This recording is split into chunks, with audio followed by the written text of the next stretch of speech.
बाबा, ओ बाबा, बाबा, 3 दिन रह गए हैं कुर्बानी वाली ईद में, हमें भी गोश्त मिलेगा ना?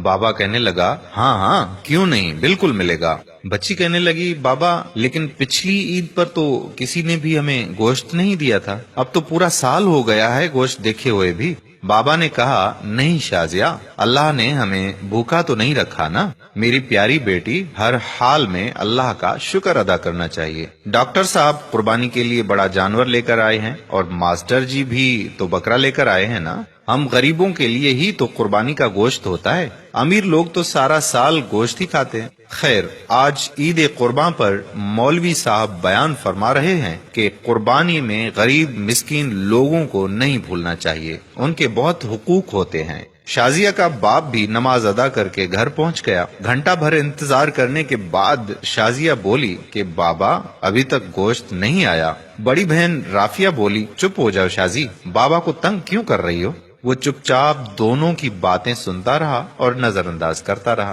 काफी देर गुजरने के बाद जब कहीं से गोश्त नहीं आया तो शाजिया की माँ बोली कि जी सुनिए जी, मैंने तो प्याज और टमाटर भी काट दिए हैं, लेकिन कहीं से अभी तक गोश्त नहीं आया। कहीं भूल तो नहीं गए हमारी तरफ गोश्त भिजवाना? आप खुद जाकर मांग लें। बाप बोला कि शाजिया की माँ, तुम्हें तो पता है आज तक हमने कभी किसी से कुछ मांगा ही नहीं, अल्लाह पाक कोई ना कोई सबब पैदा करेगा। दोपहर गुजरने के बाद शाजिया के इसरार पर पहले डॉक्टर साहब के घर गए और बोले, डॉक्टर साहब मैं आपका पड़ोसी हूँ, क्या कुर्बानी का गोश्त मिल सकता है? ये सुनना था कि डॉक्टर साहब का रंग लाल पीला होने लगा और हिकारत से बोले, पता नहीं कहाँ कहाँ से आ जाते हैं गोश्त मांगने, और तड़ाक से दरवाजा बंद कर दिया।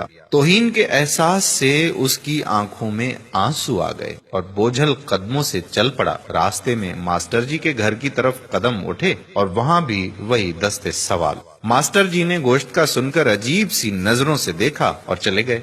थोड़ी देर बाद बाहर आए तो शापर देकर जल्दी से अंदर चले गए, जैसे उसने गोश्त मांगकर बड़ा गुनाह कर दिया हो। घर पहुंचकर देखा तो सिर्फ हड्डियां और चर्बी। खामोशी से उठकर कमरे में चले गए और खामोशी से रोने लगे। बीवी आई और बोली कि कोई बात नहीं, आप गमगीन ना हो, मैं चटनी बना लेती हूँ। थोड़ी देर बाद शाजिया कमरे में आई और बोली, बाबा हमें गोश्त नहीं खाना, मेरे पेट में वैसे भी दर्द हो रहा है। ये सुनना था कि आंखों से आंसू गिरने लगे और फिर फूट फूट कर रोने लगे। लेकिन रोने वाले वो अकेले नहीं थे, दोनों बच्चियां और बीवी भी आंसू बहा रहे थे। इतने में पड़ोस वाले अकरम की आवाज आई, जो सब्जी की रेड़ी लगाता था। अनवर भाई दरवाजा तो खोलो।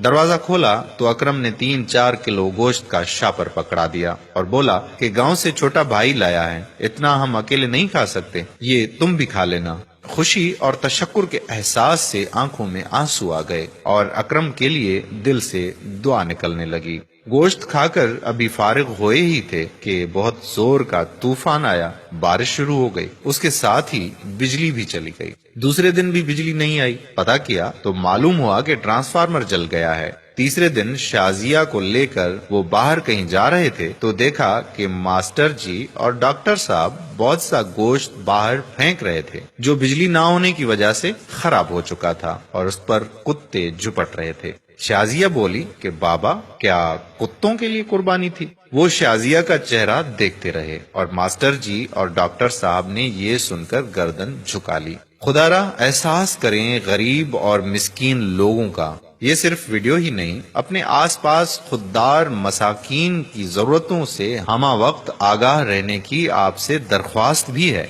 इस कुर्बानी पर अपने पड़ोस में खुददार मसाकीन को भी जरूर उसका हिस्सा दें ताकि वो आपके लिए दुआगो हों। आज की हमारी ये वीडियो अगर आपको पसंद आई है तो अपने दोस्तों के साथ भी शेयर कर दीजिए और साथ साथ हमारे YouTube चैनल प्यारा इस्लाम को सब्सक्राइब करें और Facebook पेज प्यारा इस्लाम को लाइक करके फॉलो कर दीजिए ताकि हम ऐसी मजीद मालूमाती और दिलचस्प वीडियोस आप तक पहुंचाते रहें। जज़ाकल्लाह खैरा। अस्सलाम वालेकुम व रहमतुल्लाहि व बरकातहू।